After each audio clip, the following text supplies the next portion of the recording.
computer. That should be right. We're recording. Thank you.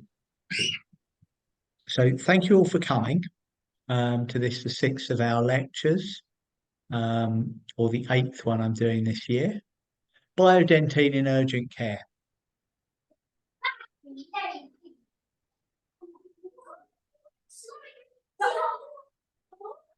I'll keep the same strap I had before. I think this lecture is worth giving, even if it only helps one person, even if that person is me. I'm paraphrasing here an 18th century or 19th century ethicist by the name of Rabbi Salanta. Very often, the person teaching learns more than the person studying, or at least as much as. And that's something that we're going to think of more when we come to our peer review thinking later on. So in order to do biodentine, you need a diagnosis. Every patient needs a diagnosis. But as one dentist very honestly told me when I asked him, how do you make a diagnosis? He said, well, it doesn't really matter because everyone, if they got toothache, they all need a root canal or an extraction. And to some extent, he's right, but not anymore because we have a new material, we have a new paradigm, and we have a new way of working. So you take the pain history, you do the examination, you're looking for caries, you're looking for fractures, etc., etc. There's nothing new to this. You percuss the tooth or percuss the teeth that are relevant. Maybe the tooth, if it's blindingly obvious which tooth it is, you might still want to percuss that tooth and the one next door. Pulp test, endofrost, electronic pulp test, either or both, whatever is easier in your hands. And again, you've got to do more than one tooth usually. Pockets, we're checking for severe perio, we're checking for fractures, somebody with good 5 good pockets around a tooth and a 6th one that goes to 12 millimeters. I think we're looking at either a draining sinus or a crack. Palpation of the sulcus. Very often it will tell you which tooth is bothering them because it's exactly where the pain is over that root. Radiograph.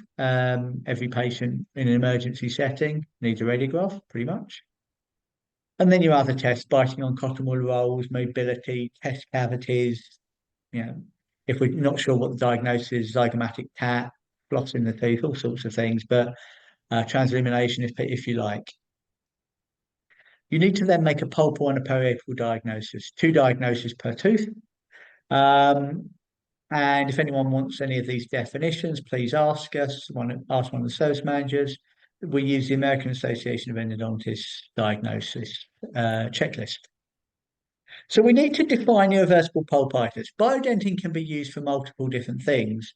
In this situation, we're talking about its use for irreversible pulpitis. So what is irreversible pulpitis? That's the reference I was speaking of, but it's the same in the British Endodontic Society's Guide to Good Endodontic Practice. Came out a couple of years ago. It's 83 pages. It's free online, and it's well worth looking at. Anyone who's in dentistry really should have a look at this one. There are 2 types of irreversible pulpitis. There's symptomatic and asymptomatic. Now, in urgent care, we're usually seeing symptomatic cases because by definition, they're the people that come in with toothache. But you get asymptomatic cases, which could see in urgent care in terms of trauma. And when we bring patients back for follow-up care that with deep carers, again, they could have asymptomatic irreversible pulpitis. And it's based on subjective and objective findings that the vital inflamed pulp is incapable of healing. So classically, I can recall we're like, not sure, is it reversible? Is it irreversible? No, it could be either. And it isn't an absolutely clear defining line between reversible and irreversible. Because both of them have pulpitis, i.e. an inflamed pulp, but in the latter, irreversible pulpitis, we've decided it's incapable of being healed. So it needs a root filling because it's irreversible. Oh, maybe it doesn't. No, because we've got biodentine. The characteristics of symptomatic irreversible pulpitis may include sharp pain with temperature, so this is pain with hot and cold, lingering pain. It's not just for a momentary second like reversible pulpitis or sensitivity. It's unprovoked. They can just get pain for no reason. Referred pain and shooting around somewhere. It's worse when I lie down. So classically, you get phone calls first thing in the morning, or you wake up in the night with it, and the painkillers aren't working. So what are our options for treating irreversible pulpitis? We've got various options. We've got no treatment. Now, no treatment has always got to be mentioned, but it's pretty pointless when it comes to an emergency care. Uh, you know, for consent, I guess you've got to mention no treatment. Well, if you don't treat it, you've got a lot of toothache and you haven't, there's no point in you having been here today, sir. Um, we can give antibiotics. Now, it's a stupid option because there's no infection, but 8 patients in our clinics in May got given antibiotics for irreversible pulpitis. On checking, some of these were typing errors, some of these were diagnostic errors, but there were errors there. When I say typing, I meant they've used the checklist, the drop-down menu wrongly. So they should have ticked something else, but they've ticked irreversible pulpitis by mistake. But either way, it's not zero, and I can guarantee that there are lots of clinics where lots of antibiotics are being given out for this treatment for this disease. Slightly better than antibiotics because of the lesser side effects are from Ben Goldacre in Bad Science, which is a great entertaining book. I think there's a podcast he's got as well. Sacrifice a goat and smear the entrails on someone's forehead. I think the Romans did something with rats or mice or something, but similar sort of thing. You've got extraction of the tooth. You've got extraction of the contralateral tooth. Again, I mean, again, daft options, but well, some people like to give the patient. I've got to give the patient all the options. I've got to spend half an hour of my half-hour appointment giving options. I've got extirpation as an option, and I've got biodentine as an option. Now, do we need to always discuss all the options? No. You need to discuss all the sensible options. And in a classical case of irreversible pulpitis, you've got extraction or extirpation as an option. Depending on your other parts of your diagnosis, how much tooth, how restorable is it, which tooth is it strategic, all that sort of thing, you might decide that only extraction is a sensible option. You might decide only extirpation is a sensible option in the context of an emergency appointment. For example, if it looks like it's too difficult for one reason or another to extract, you say to the patient, I'm going to extirpate your tooth, that'll get you out of pain. After that, your call whether you're going to do a root canal treatment or an extraction. But for now, this is what you're getting. So we don't always need to discuss all options, certainly not in the emergency clinic. I mean, clearly some of these options are just in as a joke, but whether we need to discuss biodentine, I'll come to later and how we discuss it. So if you're going to treat somebody with biodentine, and I'm assuming there's nobody on this call that's done many cases. If anyone has done, say, more than 20, 30 cases, please let me know. If anyone's done a lot more than that, please just take over from me and give the rest of the lecture. Okay.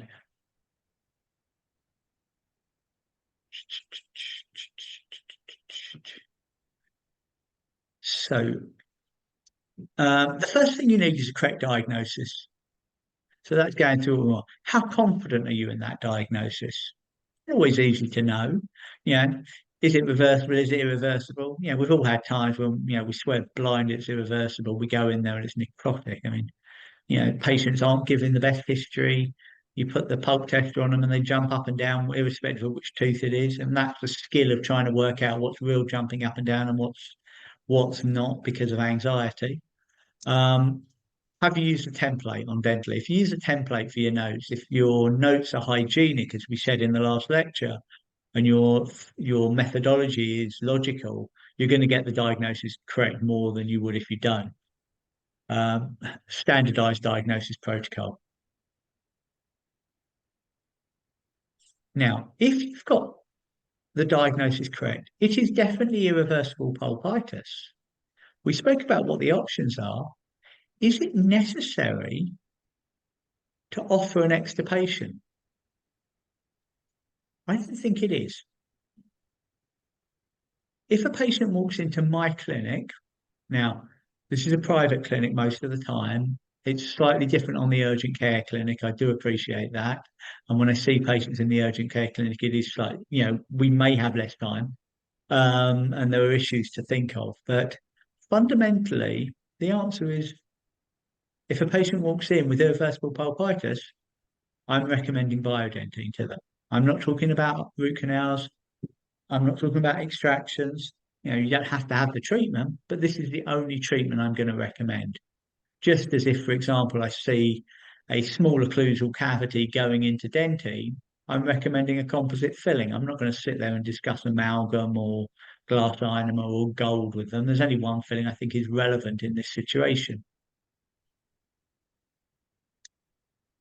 Now, if your diagnosis is wrong, your treatment will fail or it'll be unnecessary. So you might have done more treatment than is needed.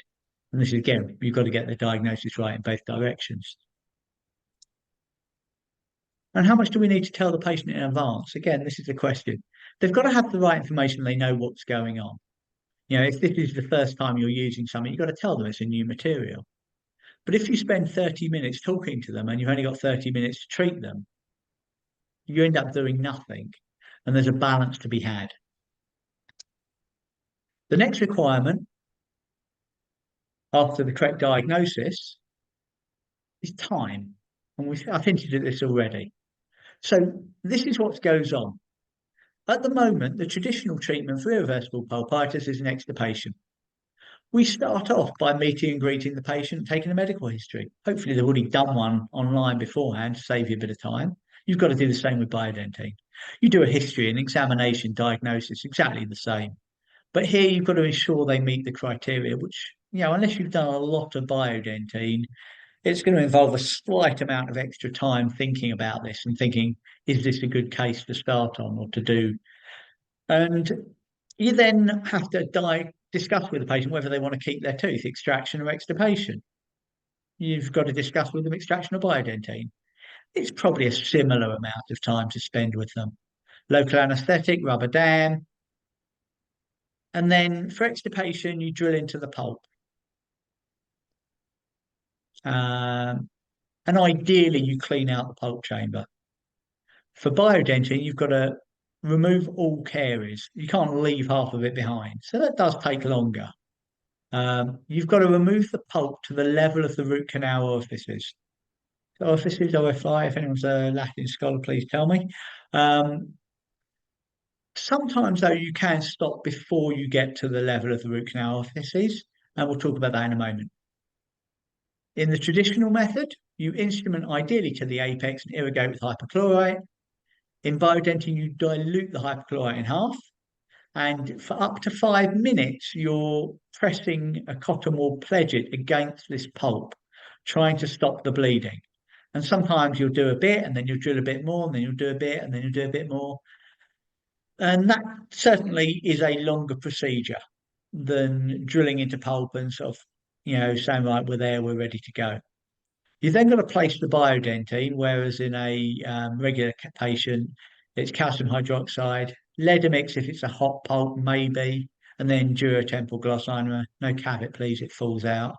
Now, biodentine has a 12-minute set time, which is a problem, especially when you're in this sort of clinic because you're running late. We're not always 100% booked, but you need to make sure you pick a case where you've got time. You can't already be running late, or you can't be going past at midnight and your nurse is getting fed up and wants to go home. You've got to think about the right case to do this on. You can perhaps get away with less than 12 minutes, but not by much. Post-op instructions need to be given in both cases. And in biodentine, you've probably got to be a little bit more thorough with those post-op instructions because you've got to make sure that their dentist knows what's going on, doesn't think you've done a temporary filling, drills it out and does a root canal filling anyway. You need to send the post-op instructions by email. They're in the system on Dentally, and we do that medico-legally. It proves you did it.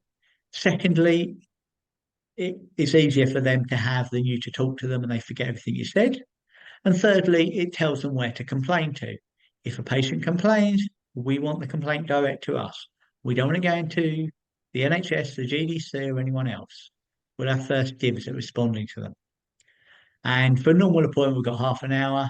I think biodentine, you require 45 minutes. So you need to be up to time, or at least feel you can catch up in order to do a biodentine case.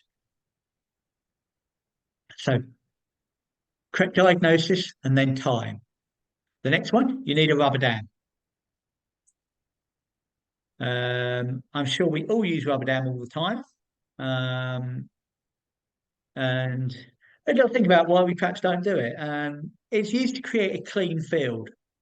The British Endodontic Society say it's mandatory. That means all the time. Let's brainstorm reasons not to use a rubber dam for biodentine treatment or for extirpation. And there we go. I couldn't think of a good reason. I mean, if anyone's willing to shout one out, please do so. And if anyone struggles with rubber dam, they want to come into the clinic and watch me do a few, or if there's enough people, we can perhaps put them on each other. But we need to be good and quick at putting rubber dam on. I take it nobody's going to say why they don't want to use it. Okay. Right. The next thing you need, we've got diagnosis, we've got time, we've got rubber dam, and then you've got to be able to see what you're doing. So can everyone see that picture of the tooth? It's nice and clear. Yep. Yeah, everyone can see exactly what's going on. Or is that a bit better? Right. That's taken through my microscope. Now, okay, no one's got a microscope, but you can get loops. We can clearly see the canal OSI here. 1, 2, 3, 4. Let's brainstorm reasons not to use illuminated loops. Now, the one I came up with is that you're not paid enough and it's an investment. And I appreciate that. I don't have an answer to that. I'm not going to go out and buy everyone them. But once you buy loops and you start seeing things, you won't go back. It's an investment worth making for everyone. The fifth one we need is a knowledge of anatomy. So diagnosis, time, rubber dam, good vision, and knowledge of the anatomy. So Krasner and Ranko, Anatomy of a Pulp Chamber Floor, the Journal of Endodontics 2004. This is a seminal paper. And again, if anyone's doing endo on a regular level, they need to see it. Various laws proposed. There is a law of colour change. The colour of the pulp chamber floor is always darker than the canal wall. Let's go back to that previous picture. There's the floor, there's the walls. Whiter, darker. Laws of symmetry, except maxillary molars, the orifices of the canals are equidistant and lie perpendicular from a central line drawn in a mesiodistal direction through the pulp chamber floor, i.e., the position of these canals is known if you can get to the pulp chamber floor at the cementodermal junction, which is not always quite as straightforward as it sounds here. The orifice location. The orifice of the canals are always located at the junction of the walls and the floor, so you don't have to go fishing for it if you can see where they are. Rule number 2 of orifice location, the root canals are located at the terminus of the developmental root fusion lines, commonly known as a dentine map or grey track. So again, you see a little line pointing from MB1 to MB2, for example. Now, okay, this is quite advanced stuff, but at a minimum, know how many canals are likely to be in a tooth and what the common variants are. So an upper 6, probably 4, but there might be only 3. And also have a look at the radiograph. If you've got a radiograph that clearly shows different anatomy, then you know where you're starting. Next requirement, case selection and experience. So we've got now 6. You've got to diagnose correctly. You need the time. You need a rubber dam. You need good vision, which is loops, and you need to know the anatomy. When doing anything complex or new, you want your first case to work. If your first case fails, you might not bother doing it again. Don't rush. Take your time. 45 minutes at least. And make sure you've got time for that first case. And don't run before you can walk. So don't pick the hardest patient or the hardest case to do this on the first time you do it.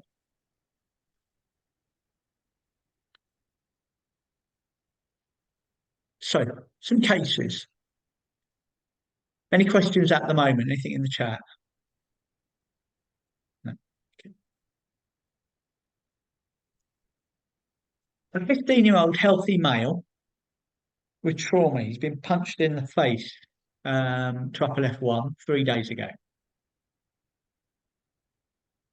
Oh. He was initially seen by a general dentist somewhere else who, under rubber dam, irrigated the area with hypochlorite and placed a GIC dressing. So, yeah, pretty good. The upper left one is sensitive to cold water. It's not lingering, and he's eating elsewhere in the mouth. On clinical examination, there's a horizontal enamel dentine and pulp fracture, and there is no damage to adjacent teeth. Nodes, percussion, palpation of sulcus, pocket depths, and endofrost cold tests are all normal. The upper left one is minimally mobile. My diagnosis for the pulp is irreversible pulpitis. We've got trauma into it. And the apex, normal, with some subluxation due to the trauma as an extra diagnosis. Here's our x-ray. Snapped off in half into pulp. I think most people are classically going to do a root canal treatment here, post-crown maybe. So the X-ray, the reason I took an X-ray here, and I don't normally put a justification in my notes, was that the X-ray sent to me was blurred and I couldn't really see anything. So, but my diagnosis from the X-ray, the root looks normal and the apex is closing as I would expect for this age. I gave 2 mils articaine, rubber dam, removed the glass ionomer with ultrasonic scaler to reach the bleeding pulp. Could have used a drill. So that's what we've got when we've taken the filling off, which came off very easily. I think we can be quite confident there's inflammation. That pulp is alive. There's still blood in it. So I removed about 4 millimeters of pulpal tissue to reach healthy pulp. Dilute hypochlorite applied to achieve hemostasis. And there's a video of one of these cases a bit later. So that's what we're left with. Can't quite see the dry bit of, the non-bleeding vital bit of pulp, but it's in there. And I place biodentine, warn the patient of post-op swelling, infection, pain, and if there's a problem to contact the practice and send them the email. And that's what it looks like with the biodentine in it. For those with the new biodentine, which we're using now, it comes in 2 packages, 200 and 500. This sort of case is a 200 case. Everything else is 500. If you're going to need much of the stuff, 500. And as soon as we run out of the 200s, we're not going to buy any more of it because it's not really worth stocking. The fragment didn't connect perfectly to the tooth, but it's still worth rebonding. I cleaned the fragment in hypochlorite, Scotch Bond, Relay X Ultimate. Always use a translucent when you're sticking a fragment of something on. Otherwise, you're going to get a white line. And then I ease the occlusion a little bit. But that's what he looked like. It's not perfect, but I think it was pretty darn good. In terms of sticking fragments back on, always worth a try rather than rebuilding in composite. It's quicker and it looks better. 4 months later, he had no further problems or need for treatment. So, which would you choose for your child? That's my final X-ray. You can see the biodentine here, and you can see the new fragment on here, and we have vital pulp here that I hope will be there for many years to come. RCT and post-crown, I mean, we go back to the goat sacrifice again, or biodentine. And I think it's a no-brainer that this is better than RCT and post-crown. RCT and post-crown now, implant in 10, 15 years' time, if we're lucky. Biodentine now, and it may last for many years. I've now done 14 cases of reverse irreversible. This is irreversible pulpitis, and I've gone in, put biodentine in. I've got no known failures. Now, that's not to say there aren't any failures, but I don't know of any. I had plenty of failures with biodentine doing other stuff, deep fillings and things like that. Small pulpal exposures I put biodentine on. But this seems to work really well. And the literature they produce puts the success rate in the 90s, which is impressive compared to many of the things we do in dentistry. Next patient, slightly different, female patient aged 24, fit and well. She hadn't seen a dentist for a few years, and then she went to a dentist who did multiple fillings, including the lower left six. After the lower left six was treated, which was a deep filling, there was pain. But she went back to the dentist, who opened the pulp and stuck some Ledamix in there, and then referred the patient to me for a root canal filling.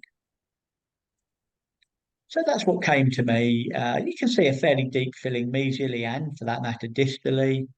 It was good, good. The composite was good. They then drilled through the top of it and put some cotton wool in there.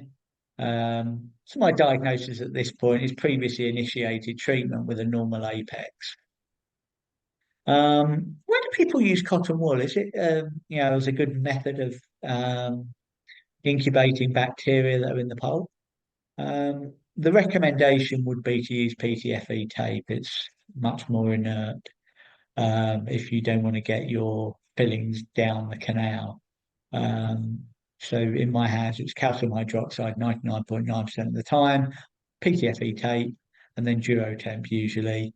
You can use glass liner if you prefer, but someone's going to have to drill that out. I don't recommend Cavit because it falls out, especially if patients don't have a dentist. I've gone back in, I've improved the access to 3 canals, all of which had vital remnants.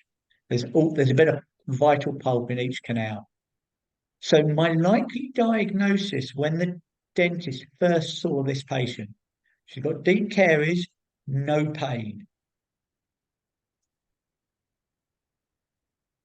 If I want to be charitable, asymptomatic irreversible pulpitis. It could have been normal, it could have been reversible, I'm not sure. But let's go with this one, irreversible pulpitis. And what's happened? After the deep filling was placed by the dentist, the diagnosis is definitely symptomatic irreversible pulpitis. That's very clear. There's not much doubt about that. And here's our final treatment. She's had, I think it's pretty good root filling. It's only in 2 dimensions. It took me 5 seconds. I just put some radiopaque filler in. No, that's quite a lot of time spent doing that. And the cost of it, well, what I charge for a molar RCT, plus we're going back to our own dentist to have a crown done. The alternative would have been biodentine and composite initially. Now, whichever way you want to cut this, it is a less traumatic procedure, less chair time, and I assume less expense to have done biodentine and composite. Hindsight's brilliant. Now, there will come a time when, it is no longer acceptable to do this sort of treatment. And biodentine is the standard of care, or biodentine Mark III that sets quickly, rather than taking out what was healthy radicular pulp. The coronal pulp may have needed to go, but not the whole thing. Yeah. So the next case, any questions? The next case we have is a fit and well female, aged 30. She smokes and is a partner of a long-term patient who, to be honest, isn't the most regular of attenders, and nor is she, but hey. Low right 7 hurts with sweet and it can wake her in the night. It's worse with hot and cold. It's not TTP, there's no deep pockets, no tenderness in sulcus on palpation, and a positive reaction to endofrost. There's our tooth, caries sitting very near the pulp. It's quite broken down, but there is enough tooth there. And our diagnosis is symptomatic irreversible pulpitis with a normal apex. So that's before I've drilled out the caries. And I've got to say, if I wanted to do an RCT and a crown here, there's not a lot of tooth. And I've got to also say, having done biodentin, I'm not sure how much tooth there is to restore it with later, but that's perhaps an imperfection of mine, but it's still a useful case for us to learn here. I've then put the cotton wool onto the tooth. I've taken out we've stopped the bleeding. And you can see that it's quite clear. Again, pulp floor is darker than the walls. The canals, 1, 2, 3, 4, are in the corners where the wall and the floor meet. And they're in cross section, perpendicular, equally equidistant from a line perpendicular across the tooth that way and that way.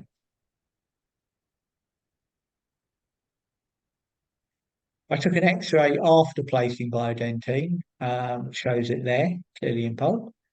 Um, and she's symptom free and vital 11 weeks later. Now, I actually made contact with her this week, and she's symptom free and vital about best part of a year later, and still hasn't got round to coming back to me to have the biodentine partly replaced with composite. So, impressively, it's actually held completely, um, and we're at nearly a year, which is pretty good. Um, Post-op instructions to the patient and to their dentist if it's the emergency clinic. Send it out by email using our emails, please. Okay.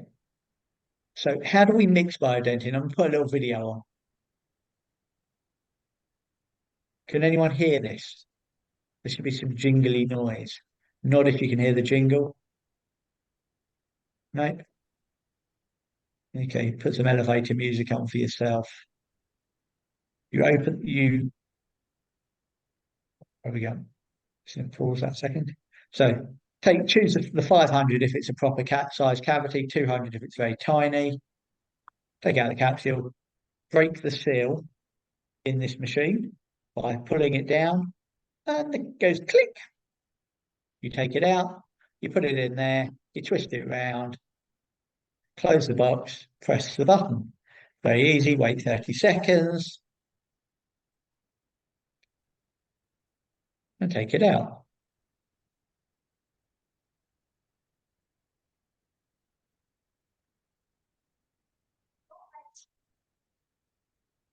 Put it in your gun, 90-degree turn, and push the handle to the back of it to hold it in place. But you don't need to squirt loads of it out now. You haven't got loads in the capsule, so be careful. Bend the tip to whatever shape you want, and you put it into your tooth. And if anyone wants to go at this, you can contact the rep. I'll give you the details at the end, or you get them off Joe or Lisa, and they'll come around to your clinic, give you some lunch, and show you how to do this. If you haven't used Biodentine XP or you only use the old one, you need to have some practice in using it before you start using it on patients. Okay. If anyone needs that video for later use, we've got it. We can share it with you. Ask your service manager. Okay. The next one is a case of an upper 7, I think, that I've done. So cotton wool pledge it onto the bleeding pulp. Suction, please, whoever Jan or whoever was nursing with me, so that we don't get them drinking the stuff. Nobody really likes the taste of hypochlorite.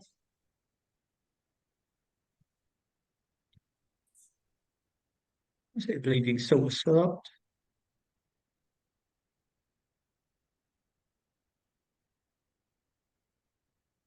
You're not putting hypochlorite into the canals. You're not putting a needle into the canals or anything like that. So it goes. I'm not the best videographer here.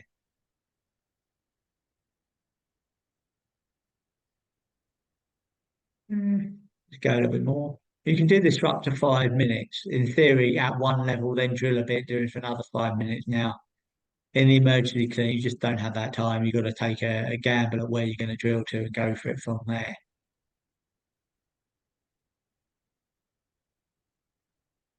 If they're in agony, even though they're numb, you've got hot pulp and it probably isn't going to work. You've probably got to try something else.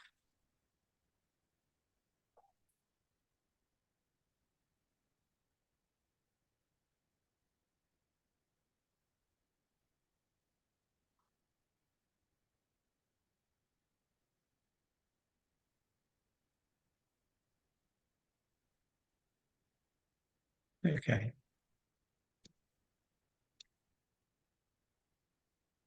The next video is of a trauma case of an upper canine. Again, just another minute or so, we're looking at this. So again, it starts with a lousy angle, but we're showing the drilling in. So we've got some exposed pulp, drill in a bit, remove a little bit of the infected or diseased pulp and it's bleeding.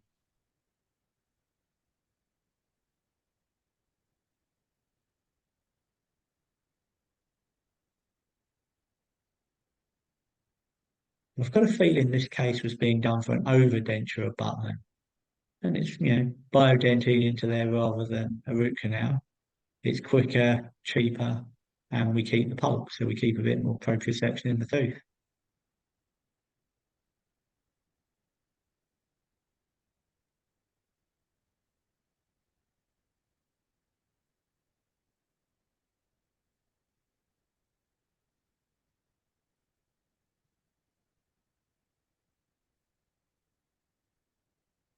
I don't think I go as far as actually putting the biodentine in during this video. No.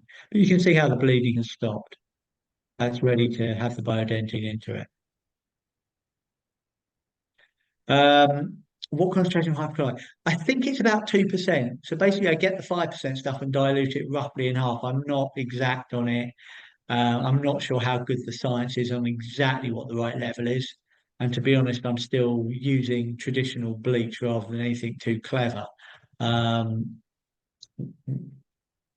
I found out recently bleach has only been in use in teeth 40 years, which surprised me. I sort of assumed it had always existed as a methodology. Okay, so in summary, you need to use a standardized diagnosis protocol. You need to allow time to place biodentine. You need to use rubber dam. You need to invest in illuminated loops. If you're going to use biodentine, you need to seal the canal OFI. So unless it's maybe a single rooted tooth where you could, the trauma case where you can perhaps get away with knowing there's only one canal, if it's either bleeding or it's not bleeding, if you can't see it, you can't do it. If it's a 3, 4 rooted tooth and you're not sure if you can see which roots are which, you might have, you know, 2 roots vital, 1 root's necrotic, in which case it's a complete and utter waste of time doing this because it's not going to work. And very often now in uncertain diagnoses are that there's more, it's a multi-rooted tooth, one's alive, one's dead, one's normal, one's hyperemic. Um, and in such a situation, you've got to do something else. One necrotic canal tells you root canal. Understand the pulpal anatomy. In order to understand the pulpal anatomy, you need to be able to see what you're doing. So, we're back to the loops again. Case selection. We can't presently treat every case with biodentine. So this comes back to the ethical line at the beginning. But that's not an excuse not to treat anybody with it.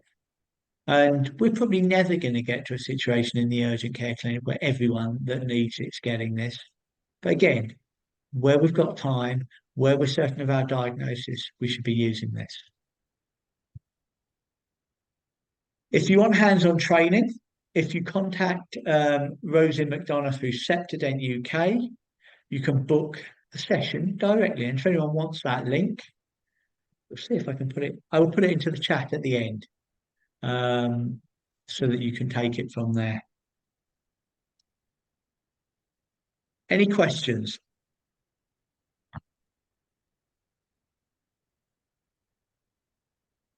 No one got anything they want to say? I'm going to put that into the chat now.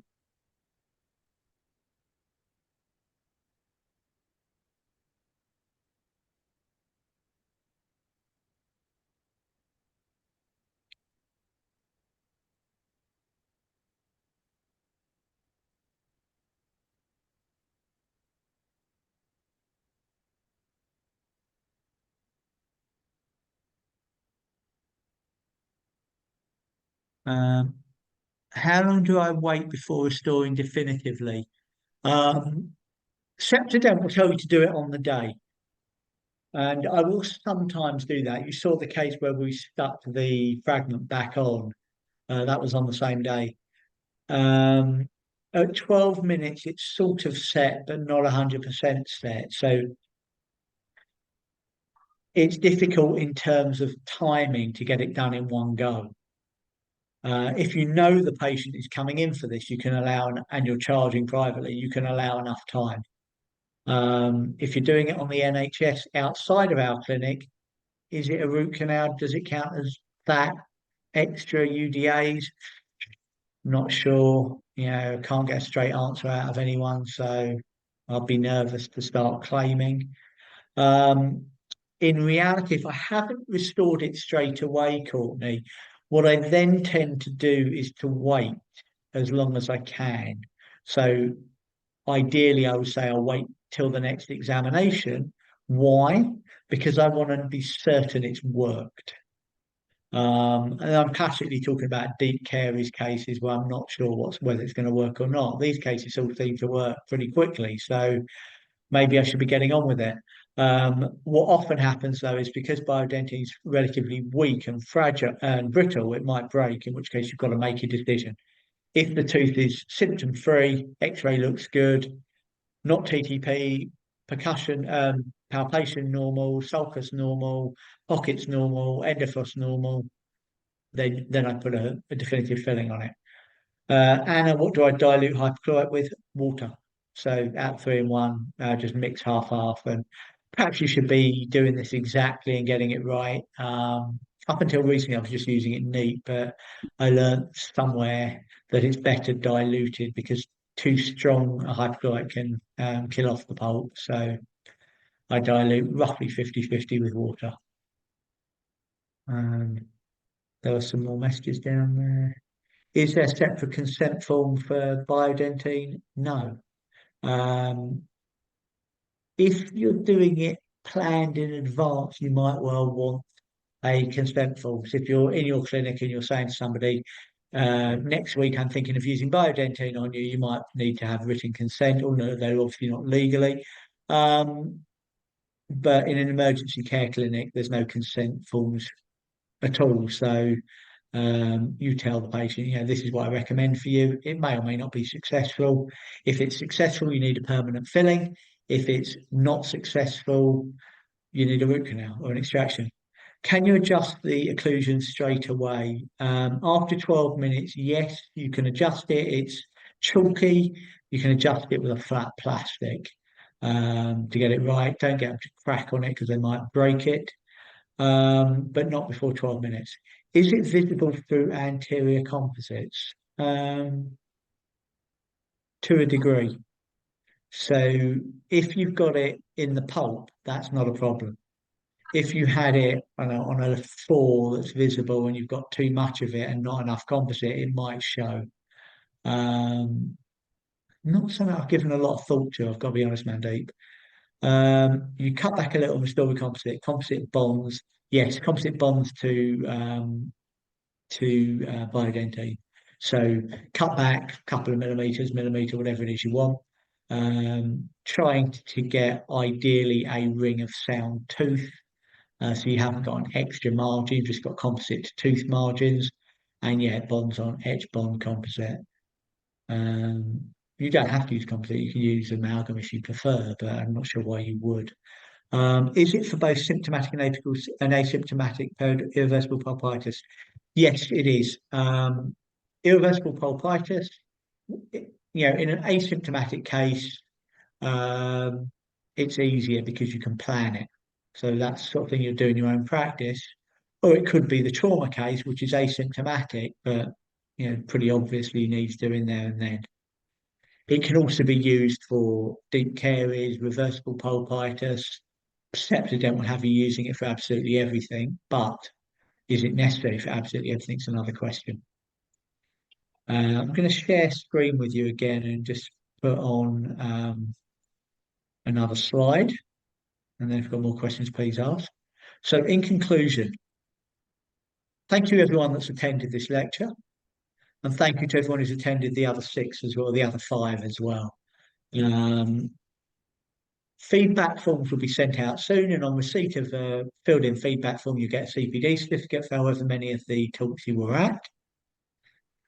Remember, standardized diagnosis, that's a theme that I've been banging on about over all 6 lectures. Antibiotics only if there is spreading infection, significant swelling, fever, or malaise. If you haven't got at least one of those, there's no point giving antibiotics unless the guy is threatening you with a stick. We're going to be starting peer mentoring over the next few months. We've got a bit of planning to do to work out how best to do it.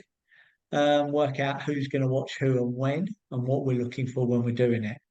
But it's something that is the NHS commissioners are now all talking about peer review again. So who knows? You're going to hear of it from other sources as well. But I think our peer review is going to be something a little bit different to what has happened in many places before, where it's sitting around chatting, but without the patient. Okay. Are there any other questions? No. Okay. As ever, if anyone has questions and wants to ask, please do so. If you're using Biodentine on the emergency clinic, please remember to add it to the spreadsheet so we know who's done what, and we can follow up the cases and see how well they work. During that 12 minutes that you're waiting for it to set, you've got plenty of time to do that sort of thing. I'm going to stop the recording. So thank you all very much.